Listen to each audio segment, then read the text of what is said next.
Hey everyone, welcome back to another tutorial. In this Tuta mail guide for 2026, I'll show you how to fix Tuta mail sending failed issues. Whether your emails are stuck in the outbox, failing to send, returning error messages, or not reaching recipients, there are several troubleshooting steps you can take to resolve the problem. So let's get started. First, check your internet connection.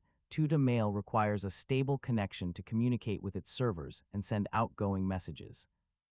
If your connection is unstable, email delivery may fail. Next, verify the recipient's email address. Even a small typo can cause sending errors or delivery failures.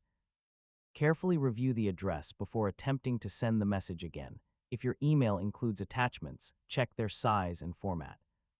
Large attachments or unsupported file types can sometimes prevent emails from being sent successfully. Another useful step is to save the email as a draft and then create a new message. Occasionally, temporary issues within a specific email draft can cause sending failures. If you're using Tuta Mail in a web browser, refresh the page and sign out and back into your account. This can refresh your session and resolve temporary communication issues, and that's how to fix Tuta Mail sending failed issues. By checking your connection, recipient information, attachments, account settings, and service status, you can resolve most sending problems and restore normal email delivery. Thanks for watching, and I'll see you in the next tutorial.